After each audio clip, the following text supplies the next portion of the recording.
Hello people, యాక్చువల్గా నేను ఈ వీడియో ఎప్పుడు చేస్తాను అనుకోలేదు, చేయాలని కూడా అనుకోలేదు. But I have to do it, ఎందుకంటే people are forcing me to do it. So బేసిక్గా రాఫా అండ్ పాకిస్తాన్లో కొన్ని ఇన్సిడెంట్స్ జరిగినప్పుడు all eyes and Rafah, all eyes and Pakistan అనేసి స్టేటస్ వేశారనమాట. దాంట్లో కొంతమంది రీసెంట్గా పహల్గామ్లో టెర్రర్ అటాక్ అయినప్పుడు ఒక్క స్టేటస్ కూడా వేయలేదు, లైక్ లిటరలీ ఒక్క చిన్న స్టేటస్ కూడా వేయలేదు, ఆ స్టోరీ కూడా పెట్టలేదు అనమాట. నెక్స్ట్ రీసెంట్గా రివెంజ్గా మన ఇండియన్ ఆర్మీ ఎప్పుడైతే ఆ టెర్రరిస్ట్ వాళ్ళని అటాక్ చేసిందో అప్పుడు కూడా దే డెంట్ సెలబ్రేట్ అనమాట, like no single status has been put.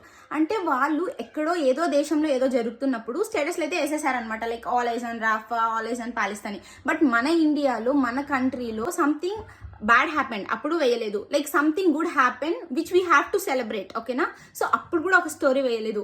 నాకు అసలు వీళ్ళని అసలు అర్థం కారనమాట. ఎక్కడో జరుగుతున్నప్పుడు they are like sad, but మన ఇండియాలో ఒక బ్యాడ్ అయినా దే డోంట్ రెస్పాండ్, ఒక గుడ్ అయినా they don't respond. I don't want to be with such people అనమాట.